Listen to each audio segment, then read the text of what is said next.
Então vamos ler e vamos ver o que Deus vai falar conosco esta noite. Aleluia. Apocalipse capítulo 2, versículo 12. E ao anjo da igreja que está em Pérgamo escreve: isto diz aquele que tem a espada aguda de 2 fios. Eu sei as tuas obras e onde habitas, e é onde está o trono de Satanás. E retens o meu nome, e não negaste a minha fé, ainda nos dias de Antipas, minha fiel testemunha, o qual foi morto entre vós, onde Satanás habita. Mas umas poucas de coisas tenho contra ti, porque tens lá os que seguem a doutrina de Balaão, o qual ensinava a Balaque a lançar tropeços diante dos filhos de Israel, para que comessem dos sacrifícios da idolatria e se prostituíssem. Assim tens também os que seguem a doutrina dos nicolaítas, o que eu aborreço. Arrepende-te, pois, quando não, em breve virei a ti, e contra eles batalharei com a espada da minha boca. Quem tem ouvidos, ouça o que o Espírito diz às igrejas. Ao que vencer, darei eu a comer do maná escondido, e dar-lhe-ei uma pedra branca, e na pedra um novo nome, o qual ninguém conhece senão aquele que o recebe. Levanta a mão, mais um minuto de oração. Se os irmãos quiserem, em nome de Jesus, chegue um pouquinho mais para cá. Novamente eu vou pedir para que os irmãos que estão do lado de fora entrem. Vê se dá para entrar, meus irmãos. Chega mais aqui. As irmãs também, se tiver gente aí na calçada do lado de fora, chega mais para frente. Pode chegar mais para frente em nome de Jesus. Isso, olha quantos irmãos lá fora. Vem, irmãos, entra. Sei que aí fora está mais fresquinho, mas aqui dentro o calor do Espírito Santo é mais forte. Pode crer. Aí dentro está mais fresquinho, naturalmente falando, né? Mas aqui dentro o calor do Espírito Santo é mais forte. O calor natural pode ser mais forte, mas que o calor do Espírito Santo é mais forte também é. Aleluia, Jesus. Levanta a sua mão e glorifica o nome de Deus em oração. Todos dando glória, glória, glória a Deus. Ó Senhor, ó Espírito Santo, mais uma vez na tua santíssima presença, Deus. Unidos estamos em oração, Senhor, para pedirmos a tua bênção, a tua graça, o teu poder, a tua santa misericórdia, Deus. Aleluia! Senhor, a tua palavra é santa, é fiel, é verdadeira, é digna da nossa aceitação. Hoje, Senhor, é o terceiro recado. Hoje, Deus, é o terceiro recado.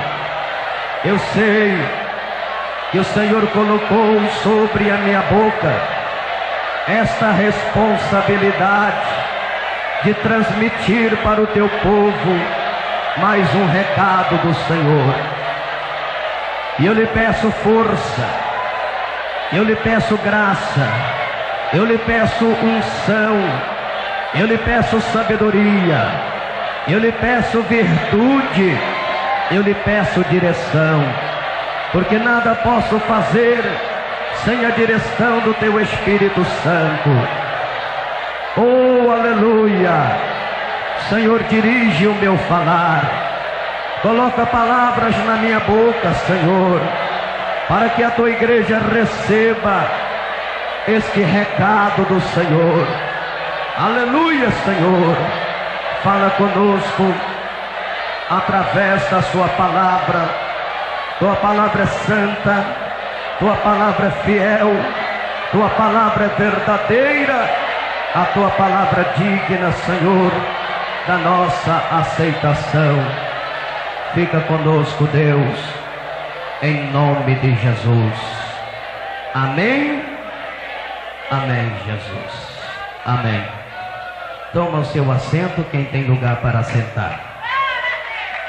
Desocupem as mãos, batem palmas e glorifiquem ao Senhor.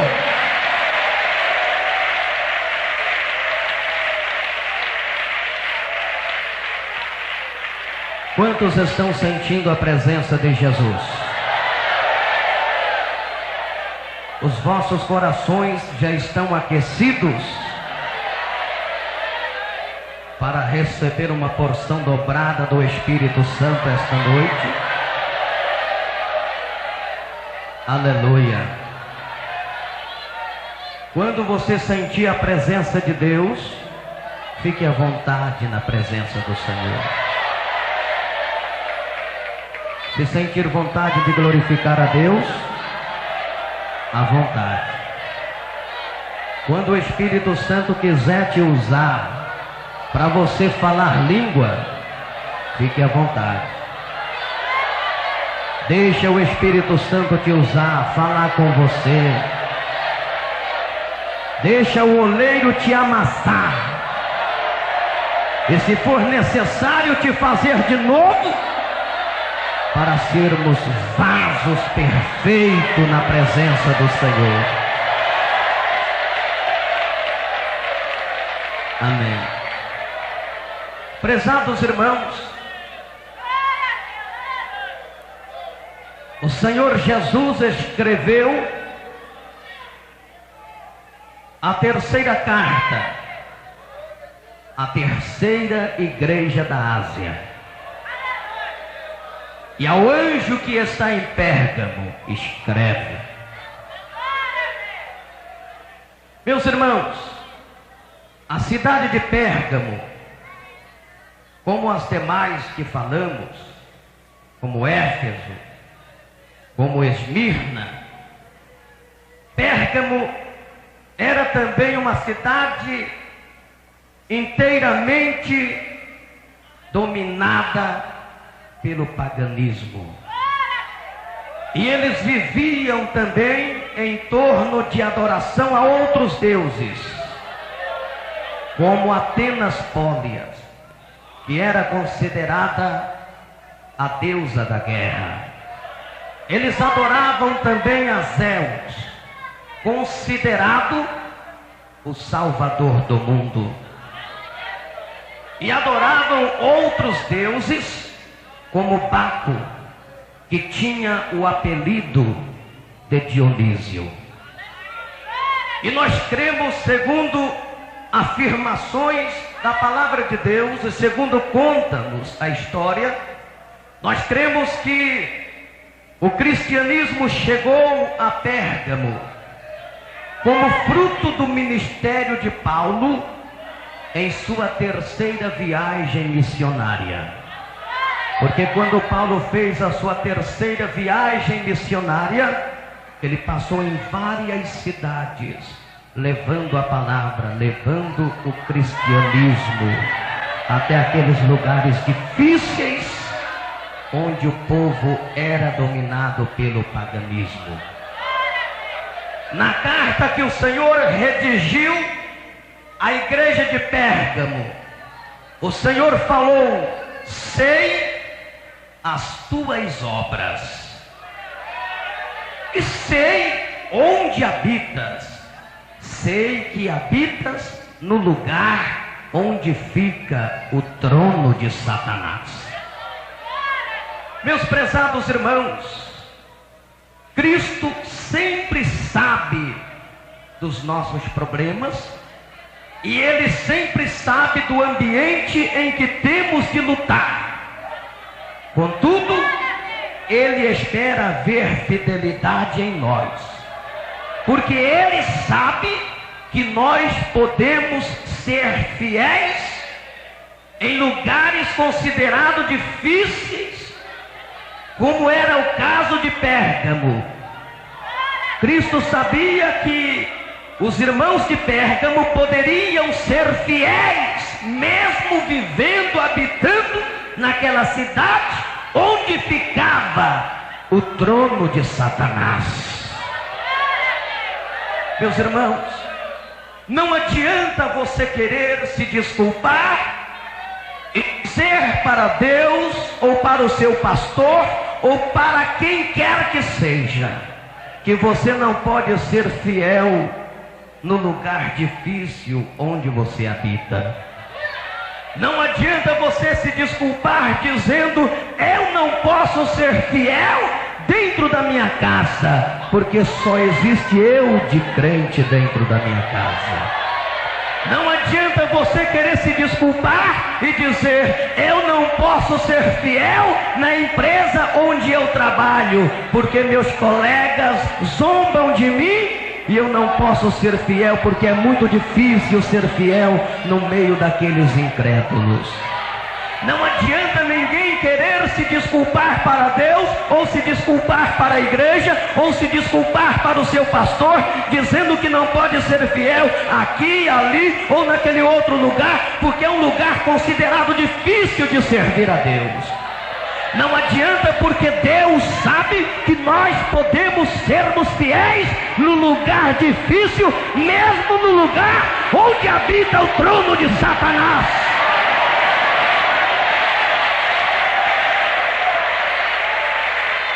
Aleluia, aleluia. Você pode ser fiel em qualquer lugar que você se encontrar. Há pessoas que só é fiel dentro da igreja. Há crentes que só é fiel dentro da igreja. Dentro da igreja ele parece santinho, parece santinha, parece fiel. A igreja olha para ele e ele é fiel. A igreja olha para ela, ela é fiel. Olha para o obreiro, parece ser fiel. Olha para a irmã, está bem vestida, cabelo direitinho. Olha para o irmão, bem vestido, roupa de crente, cabelo de crente, parece ser fiel. Mas às vezes no seu local de trabalho você acha difícil ser fiel, e lá você não é fiel. Na sua casa, diante dos seus parentes, dos seus vizinhos, você não é fiel, porque é um lugar considerado difícil para servir a Deus. Na viagem você não é fiel, porque você julga ser um lugar difícil de ser fiel. Você só se mostra fiel dentro da igreja e depois quer se desculpar para Deus. O Senhor, na carta que redigiu a Pérgamo, o Senhor falou: não adianta vocês querer dizer que não é fiel, porque habita numa cidade onde está o trono de Satanás, porque eu sei que mesmo nesta cidade difícil, onde está o trono de Satanás, vocês podem ser fiel. Vocês podem ser fiel. Eu sei, vocês podem ser fiel. Aleluia. Aleluia, Senhor. Irmãos, conta-se uma história de um certo pastor que vivia num país comunista. Aliás, ele foi para aquele país comunista a fim de lá pregar o evangelho. Ele foi para o país comunista a fim de levar o cristianismo até aquele país. Aquele pastor sabia que aquele país era um lugar difícil de ser fiel, era um lugar bastante difícil de servir a Deus, e por que não dizer, muito difícil de se pregar o evangelho e propagar o nome de Jesus Cristo. Mas o ide de Jesus estava no coração daquele pastor, e ele tomou a iniciativa e disse: eu vou para aquele país comunista. Sei que é difícil servir a Deus lá, sei que é difícil pregar o evangelho lá, mas eu vou porque eu tenho um chamado e fui vocacionado por Deus para levar a palavra de Deus em lugares considerados difíceis. E o pastor foi. Chegando lá naquele país comunista, ele começou a pregar. Meio disfarçado, ele começou a pregar, visitava uma casa, visitava outra casa, começou a distribuir Bíblias.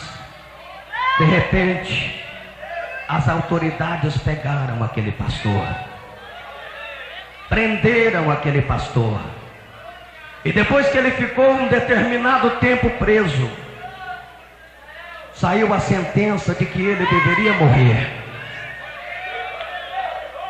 Para ele não morrer, ele teria que negar a fé e teria que prometer diante das autoridades comunistas que nunca mais ele falaria no nome de Jesus. Tiraram aquele pastor da cela, levaram perante as autoridades comunistas. Eles disseram: olha, você foi condenado à morte, você só se livrará da morte se você fizer um pacto conosco de nunca mais falar no nome deste Jesus, se você fizer um pacto de nunca mais pregar este evangelho que você trouxe para cá. Ele disse: não, eu fui chamado para isto, fui vocacionado para isto, e jamais irei deixar de propagar a fé. Jamais irei deixar de servir a Deus. Jamais. Aleluia. Quando ele recusou em negar a fé, recusou em fazer um pacto de nunca mais pregar o evangelho, chamaram-se um médico comunista e mandaram aquele médico trazer um copo de veneno. E o pastor teria que beber aquele copo de veneno. E dentro de 30 segundos, ele cairia morto. O médico comunista chegou com aquele copo de veneno e disse: pastor, se você não fizer um pacto agora, e negar a fé, e deixar de propagar o evangelho que você prega, você vai ter que beber este copo de veneno. E será fatal. E aquele médico comunista pegou um contra-gota e disse: olha, para você ter certeza que esse veneno mata, e não basta beber um copo deste que você terá que beber, basta uma gota. Pegaram-se um cachorro, abriram-se a boca do cachorro, com aquele contra-gota, disse: olha aqui, pastor, pingou uma gota na boca do cachorro. Daí a 45 segundos, o cachorro estava morto. O médico comunista disse: você viu? Acabou de ver o que aconteceu com o cachorro com apenas uma gota deste veneno?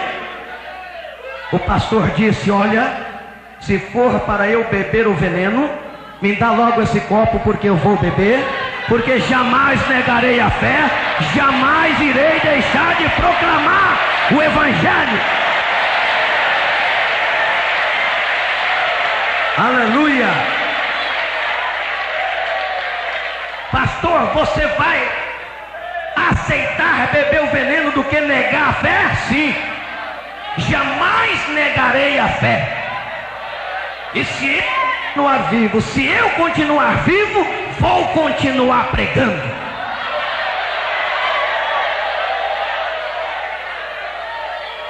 Deram o copo de veneno na mão do pastor. Ele pegou aquele copo de veneno e bebeu, porque tinha que beber. Tinha que beber. As autoridades comunistas, entre eles o médico comunista, ficaram olhando, ver o tombo, a queda, a morte do pastor.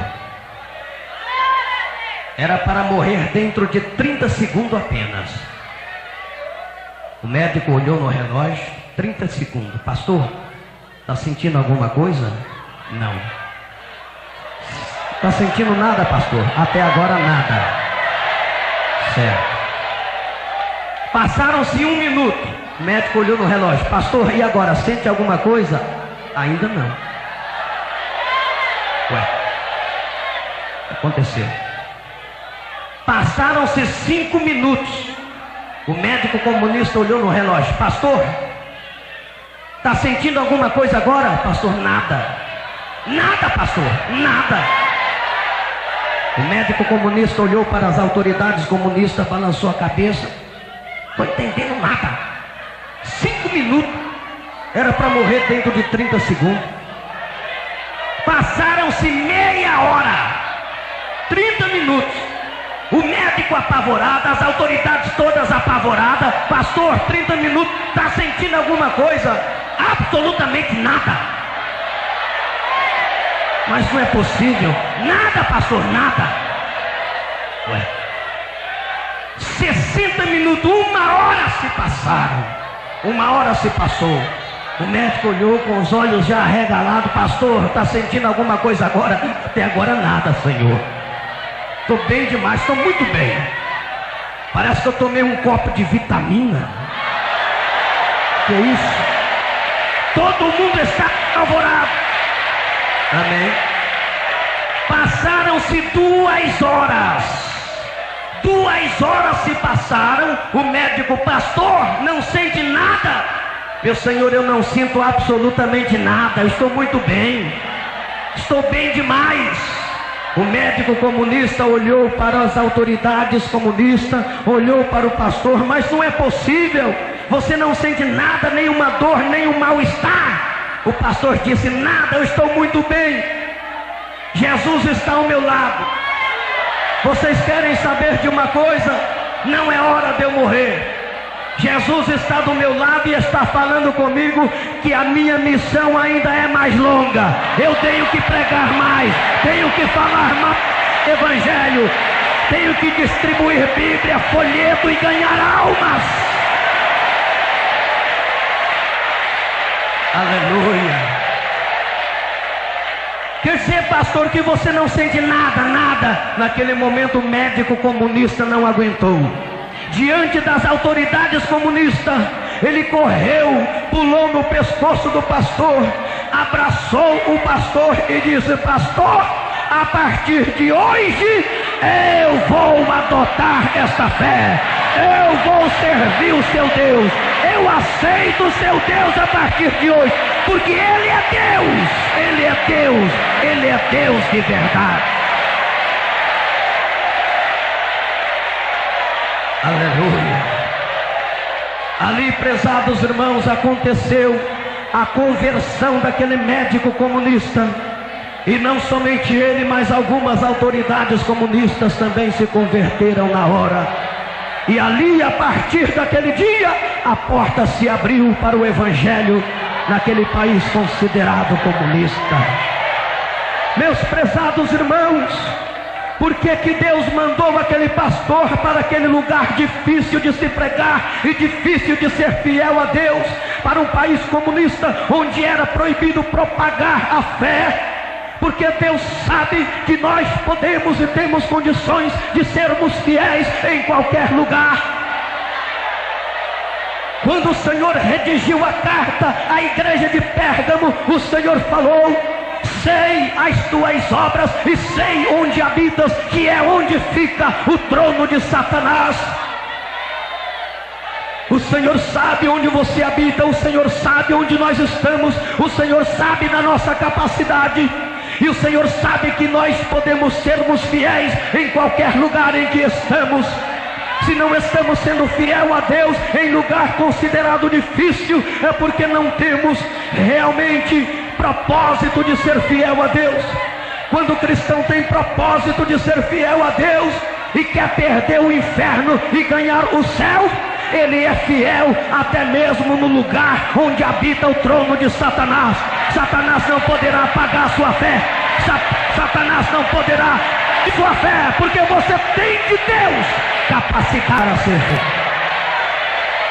Este mundo que não vê pecado, que não vê coisas erradas, Senhor, não tem jeito, não dá para ser fiel. O Senhor sabe que dá, o Senhor sabe que dá. No mundo infestado de Satanás, neste mundo infestado de demônios, neste mundo infestado de capetas, o Senhor sabe que o seu pode ser fiel, que a sua igreja pode ser fiel, que os seus obreiros podem ser fiel, que as suas obreiras podem ser fiel, que a mocidade pode ser fiel. Ele sabe que podemos ser fiel.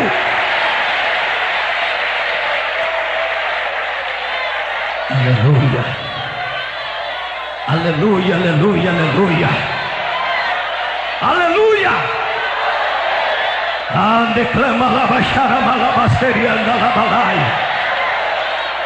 Oh, glória a Deus.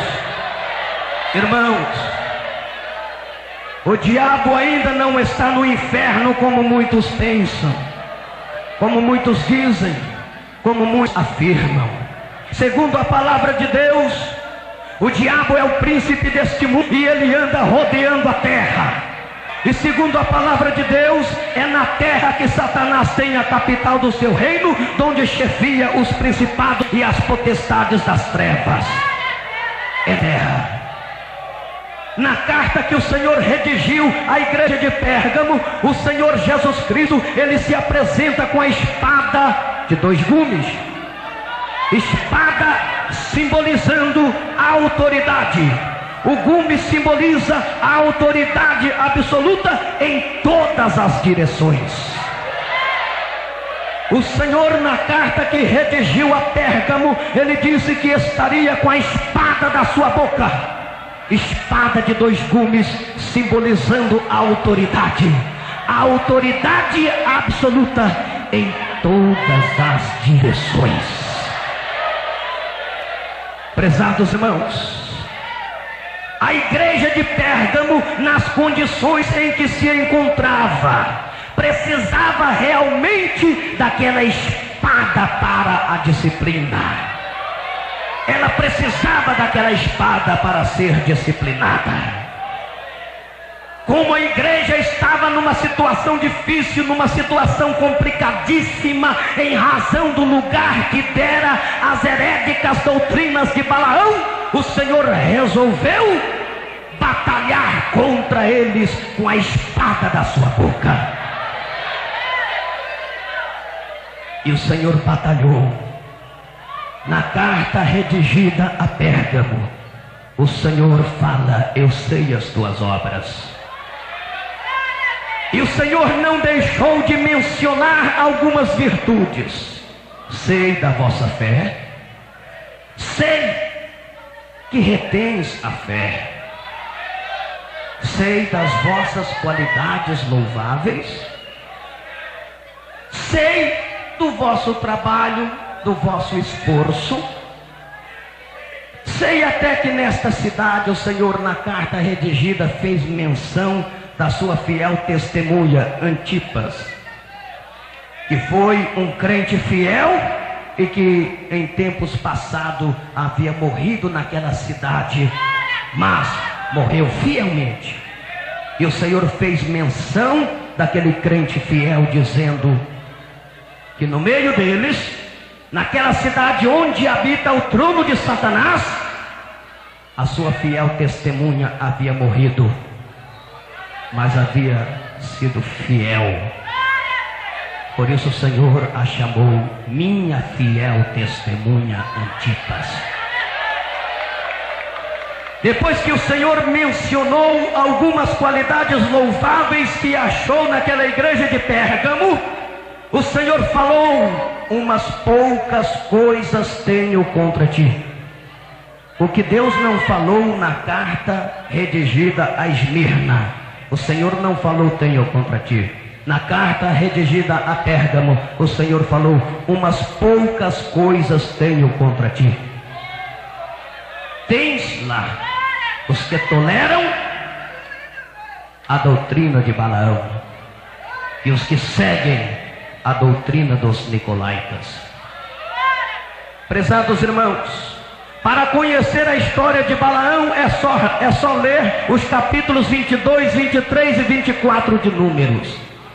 E aí você vai conhecer a história de Balaão. Você vai conhecer toda a história de Balaão.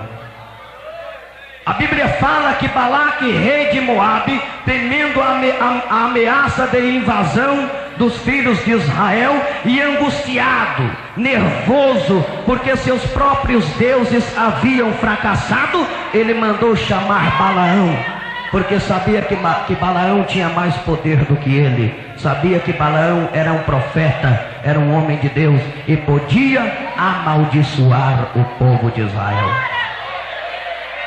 Quando ele mandou chamar Balaão, no sentido de que Balaão fosse para amaldiçoar o povo de Israel, enviando presentes para Balaão. Os mensageiros de Balaque chegaram. Você conhece a história, não é necessário comentar. E disse para Balaão: Balaão, profeta do Senhor, Balaque mandou te chamar, porque ele está temendo a ameaça de invasão dos filhos de Israel, e ele mandou te chamar para amaldiçoar aquele povo. A princípio Balaão disse: olha, eu vou consultar o Senhor, porque não posso fazer nada sem a autorização de Deus. Balaão foi, consultou ao Senhor: não vá amaldiçoar aquele povo, porque você sabe que aquele povo é bendito. Eu amo aquele povo. Eu não aceito você amaldiçoar aquele povo. Balaão chegou para os mensageiros de Balaque e disse: olha, voltem, digam a Balaque que eu não posso ir, porque o meu Deus recusa em deixar eu ir. Aquele povo é bendito de Deus, e eu não posso amaldiçoá-lo. Os mensageiros foram, disseram para Balaque. Balaão disse que não pode vir, porque o Deus que ele serve não autorizou. Disse que esse povo de Israel é bendito, e o Deus ama esse povo.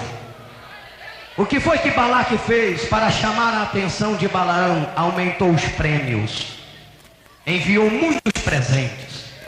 Presentes mesmo, ouro, prata, muito dinheiro, muitos presentes para oferecer a Balaão, no sentido de que Balaão passasse por cima da palavra de Deus e viesse, ou fosse, para amaldiçoar o povo. Os mensageiros de Balaão foram e disse: olha, aqui estão os prêmios que Balaque mandou lhe oferecer. Se você for e amaldiçoar aquele povo, você vai receber esses prêmios, vai ficar muito rico. Era prêmio para ninguém botar defeito. Balaão olhou: puxa vida, quantas coisas, tudo isso é para mim? É, se você for.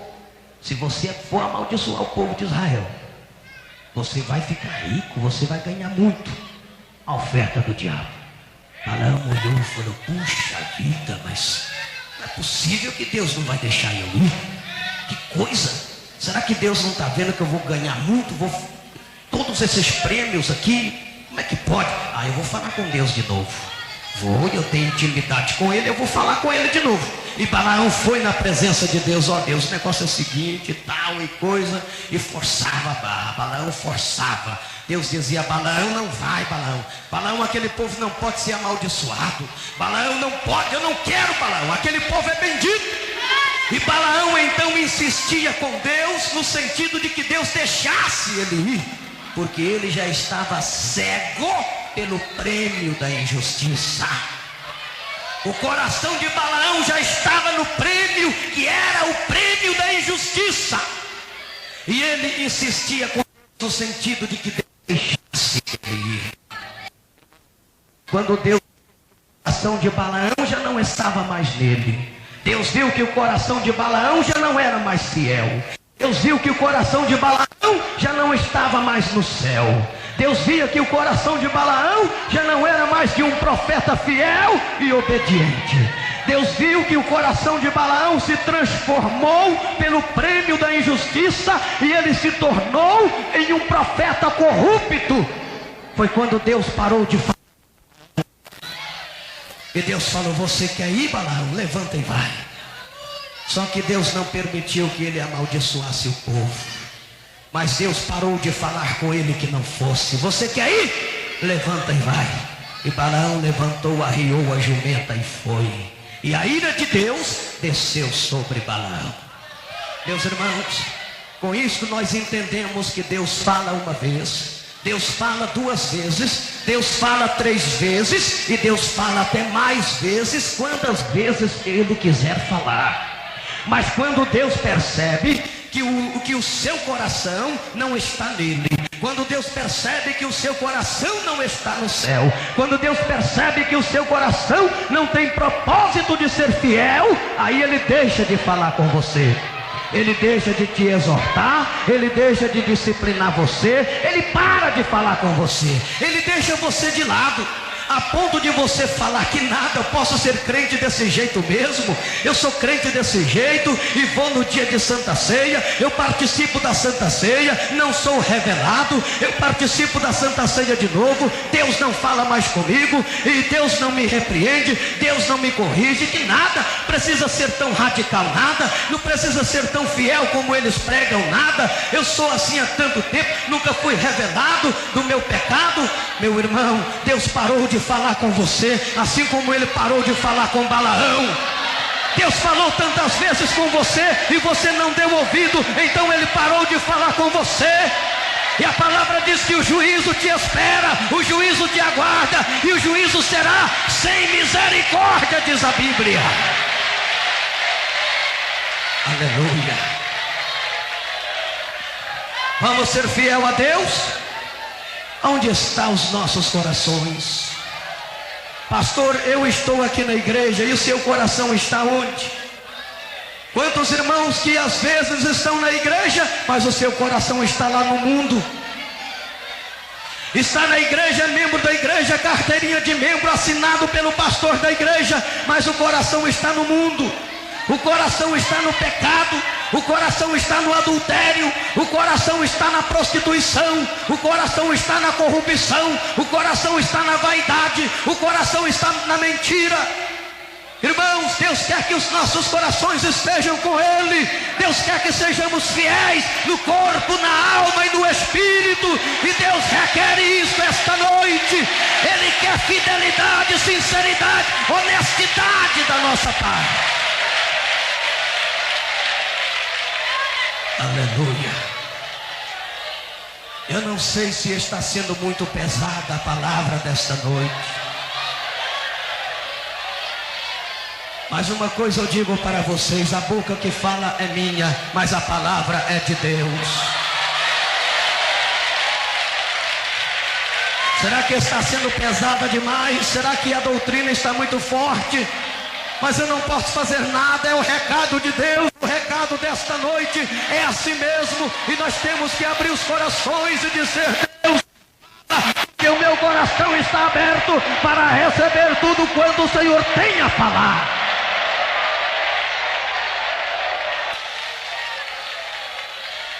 Aleluia. Irmãos, o Senhor falou: umas poucas coisas tenho contra ti, porque tens lá na igreja os que seguem a doutrina de Balaão e a doutrina dos nicolaítas, aqueles que seguem a Nicolau. Meus irmãos, para vocês terem ideia, como Balaão ensinou Balaque a lançar tropeço diante dos filhos de Israel. Por favor. Deus mesmo assim, quando Balaão levantou e foi, Deus não permitiu que Balaão amaldiçoasse o povo de Israel. E Balaque chegou para Balaão e disse: mas Balaão, eu chamei você aqui, foi para amaldiçoar o povo. Eu preciso de que você amaldiçoa o povo de Israel. Esse povo é terrível, esse povo é muito forte. Quando esse povo se ajunta e Deus está no meio desse povo, ninguém pode com eles. Eu te chamei você aqui, Balaão, foi para você amaldiçoar esse povo. E Balaão falou: olha, eu não posso amaldiçoar, mas uma coisa eu posso fazer. O que você pode fazer? Eu vou te ensinar. Eu vou te ensinar como é que você vai fazer para fazer esse povo pecar. Se você conseguir fazer esse povo pecar, o próprio Deus vai amaldiçoar eles. Porque Deus, todas as vezes que o povo peca, Deus amaldiçoa, Deus disciplina, Deus corrige eles. Alguma coisa acontece. Então como é que eu vou fazer então para me fazer esse povo pecar? Para eles desobedecer a Deus e Deus ser contra eles. Você vai fazer o seguinte, ó, vou te dar um conselho. Faz uma festa. Olha a conversa de Balaão. Vai lá perto do acampamento deles leva as suas mulheres, mas muitas mulheres e muitos homens, e faz uma festa adulterosa, uma festa profana, adulterosa, perto do acampamento deles, uma festa atrativa. E os filhos de Israel, os homens de Israel, vão ver as mulheres nesta festa profana, adulterosa e atrativa. E eles não vão suportar e vão procurar essas mulheres e vão pecar com elas. Como as mulheres de Israel também vão procurar esses homens e vão se deitar com eles. Aí eles vão pecar. E eles pecando, se contaminando, porque Deus não concorda com a contaminação, eles se contaminando, pecando, deitando junto, e aquele escândalo todo, a mão de Deus vai pesar contra eles. E eles serão amaldiçoados. E eles, sendo amaldiçoados, a mão de Deus sendo contra eles, eles vão fracassar. E eles fracassando, você vai dominá-los com o seu povo. Que coisa, hein, meus irmãos? Foi assim que Balaão ensinou a Balaque o modo de lançar tropeço diante dos filhos de Israel. E Deus então estendeu a mão sobre aquele povo. E a Bíblia diz que mais de 20 mil, cerca de... Porque ele lançou tropeço, ensinou a Balaque como fracassar o povo de Deus, para que o povo fosse amaldiçoado. Na carta que o Senhor redigiu à igreja de Pérgamo, o Senhor repreende aquele povo, o Senhor exorta aquele povo ao arrependimento, em razão do lugar que aquela igreja deu às heréticas doutrinas de Balaão. A doutrina de Balaão favorecia o incerto e o jugo desigual, enquanto a doutrina dos nicolaítas, a mais disto, ensinava a licitude das práticas condenadas pelo primeiro concílio cristão, considerando natural o comer das coisas sacrificadas aos ídolos e a fornicação. E o Senhor não podia de forma alguma tolerar aquela igreja, porque apesar das suas qualidades louváveis, lá estava a doutrina de Balaão e a doutrina dos nicolaítas. Aquela igreja estava adotando o incerto e o jugo desigual, além de adotar também as coisas, o comer das coisas sacrificadas aos ídolos e a fornicação. Por isso o Senhor falou: tenho contra ti umas poucas coisas, eu tenho contra ti, porque tolera os que seguem a doutrina de Balaão e os que seguem a doutrina dos nicolaítas. Meus irmãos, por favor, quantas igrejas bonitas, quantos templos bonitos, suntuosos, templos luxuosos, grandes templos, grandes catedrais, grandes igrejas, suntuosos templos bonitos, onde os crentes vão e confortavelmente se acomodam para assistir um culto, onde o pastor é eloquente, a mensagem é bem pregada, mas simplesmente na prática, porque unção já não existe mais. A mensagem é pregada na prática, a mensagem é pregada na pura teologia, sem um pinguinho de unção. Você pode ver o crente espiritual, vai perceber que a mensagem é seca. Os que não são espirituais, que estão como a igreja de Pérgamo, nada vão sentir, para eles tudo está bom demais.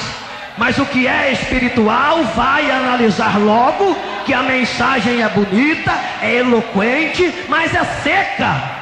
Não tem aquele azeite que desce do céu, não tem aquela unção, porque Deus está do lado de fora daquela igreja.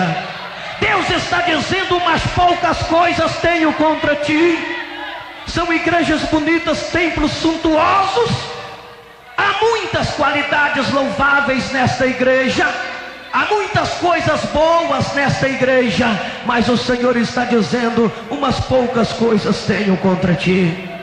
Porque tem aí dentro a doutrina de Balaão e a doutrina dos nicolaítas. Vocês estão adotando o incerto, o jugo desigual, o comer das coisas sacrificadas aos ídolos e a fornicação.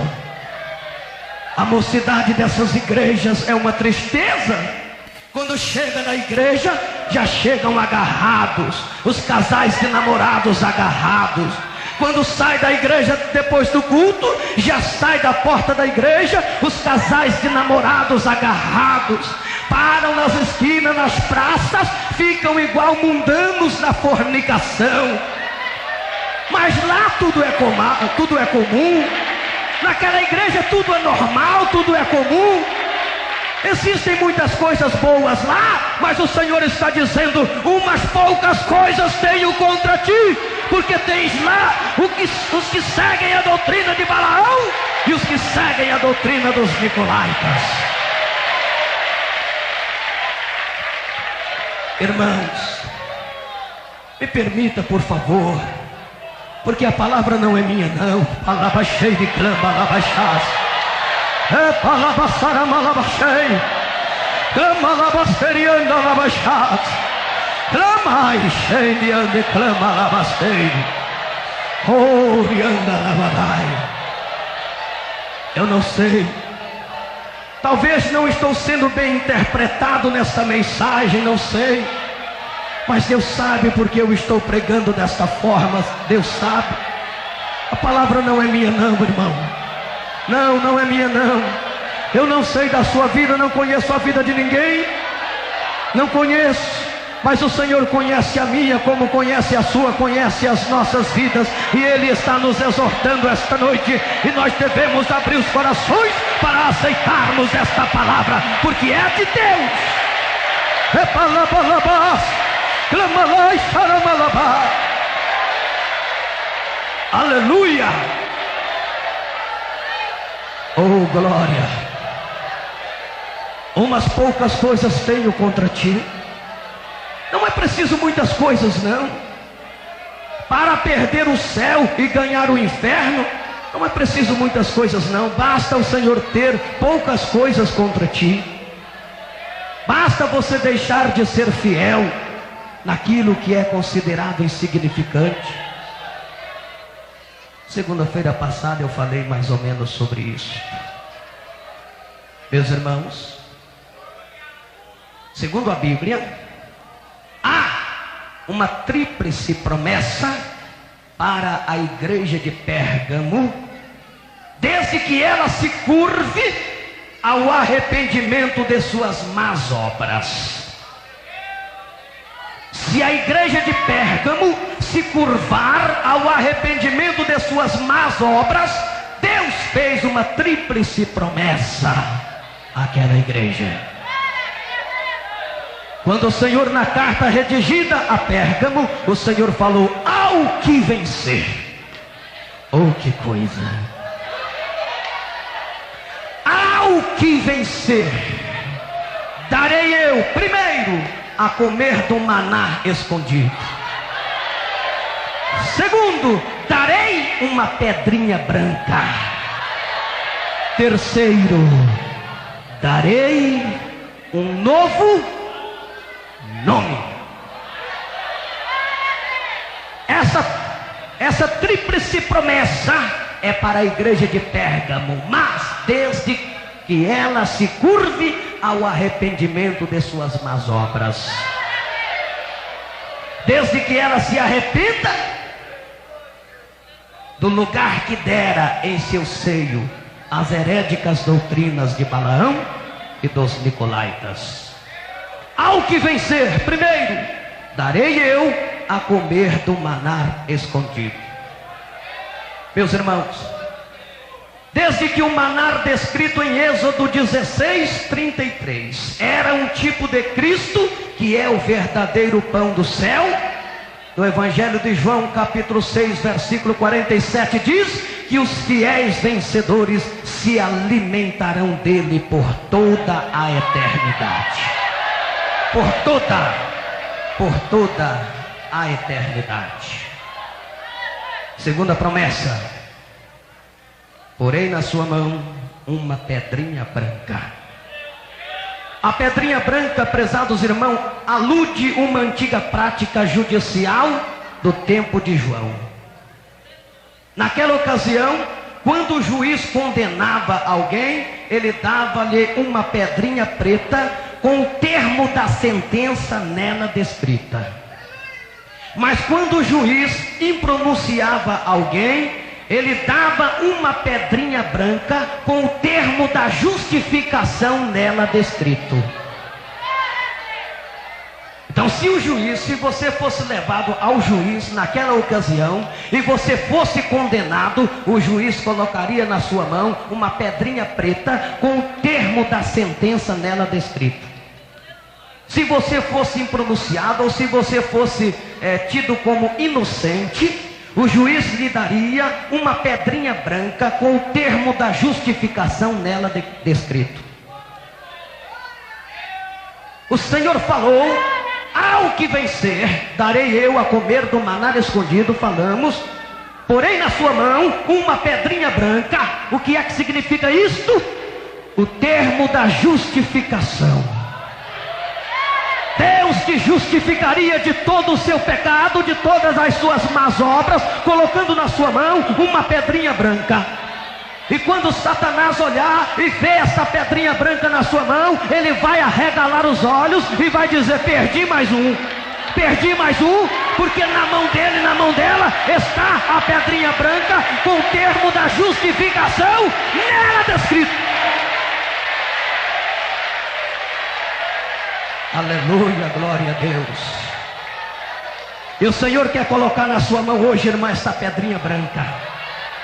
O Senhor quer colocar na sua mão hoje, irmão, essa pedrinha branca.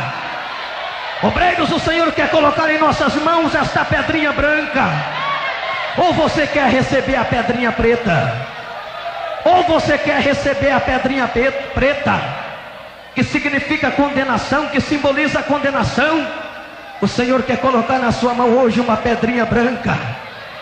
Mas desde que você se curve ao arrependimento do lugar em que você dera ao pecado, curve-se ao arrependimento hoje, agora, neste momento. Fala: Deus, eu vou me curvar ao arrependimento do lugar que eu dei ao pecado na minha vida. Eu me arrependo, Deus, eu quero ser justificado, eu quero ser perdoado. E o Senhor colocará na sua mão esta pedrinha branca, e Satanás não poderá te condenar, porque nesta pedrinha branca haverá o termo da justificação nela descrito. Você quer receber esta pedrinha branca? Levanta a sua mão e glorifica o nome de Deus. Levanta a sua mão e glorifica o nome de Deus. Aleluia! A promessa foi tríplice. Um novo nome. Um novo nome. Quanto a esse novo nome, prezados irmãos, cremos aludir ao costume judaico, que sempre significava mudança para melhor. O exemplo está lá em Gênesis capítulo 32, versículo 28. Meus irmãos, para finalizar, eu quero dizer a vocês, escutem esta palavra. Eu quero dizer a vocês que Pérgamo representa a igreja em nossa época, que, atendendo os conselhos dos falsos doutrinadores, tem se desviado da verdadeira fé e da verdadeira doutrina. Eu vou repetir: Pérgamo representa a igreja em nossos dias. Escutem. Pérgamo representa a igreja em nossos dias, que, atendendo os conselhos de falsos doutrinadores, tem se desviado da verdadeira fé e da verdadeira doutrina. Deus está requerendo santidade à igreja. A santidade convém à minha casa, diz o Senhor. Sede santo no corpo, na alma e no espírito. Não podemos estar na igreja sendo que os nossos corações estão lá no mundo, não. Não podemos estar com um pé na igreja e outro pé lá no mundo, não.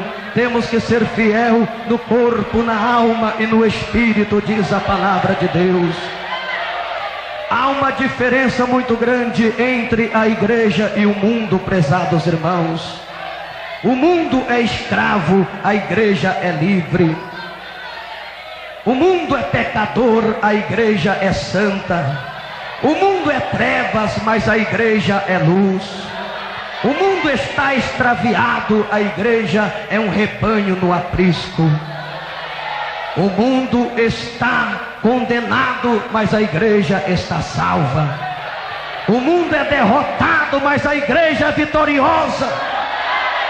Não existe concordância entre a igreja e o mundo.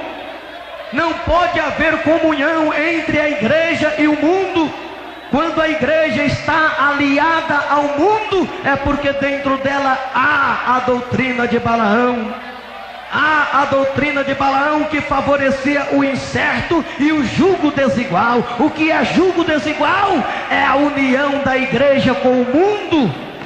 É a união do crente com o mundanismo. Isto é jugo desigual. Portanto, irmãos, não vamos estar aliados ao mundo. A igreja de Cristo, a igreja do arrebatamento, não pode estar aliada ao mundo. Ela tem que estar aliada a Jesus Cristo, a santidade, a pureza, a santificação. Aleluia! Oh, glória a Jesus! Levanta a sua mão e glorifica ao Senhor. Não temos tempo mais, irmãos. Levanta a sua mão. Quem quiser chegar aqui na frente, pelo menos 5 minutos chega. Em nome de Jesus. Continue em pé mesmo, porque em pé, para ter mais lugar, porque se ajoelhar vai ocupar muito espaço. Levanta a sua mão para Deus. Vamos buscar pelo menos 5 minutos. Pelo menos 5 minutos. Pelo menos 5 minutos. Levanta a sua mão. Não temos tempo mais, mas pelo menos 5 minutos. Levanta a sua mão. Um pouquinho mais baixo. Levanta a sua mão, aí atrás também. Nem que seja 5 minutos. Nem que seja 5 minutos. Feche os olhos e glorifiquem. Feche os olhos e glorifiquem. Dai glória, glória, glória, glória, glória, glória. Está no livro da vida. Numa pedrinha branca, revelado meu nome será. Glorifiquem. Glorifiquem, glorifiquem, glorifiquem, glorifiquem, glorifiquem, aleluia, dai glória, dai glória, dai glória, igreja, dai glória, dai glória, dai glória, dai glória, oh, glorifiquem ao Senhor, glorifiquem ao Senhor. Glorifiquem ao Senhor, glorifiquem ao Senhor, glorifiquem, aleluia, aleluia,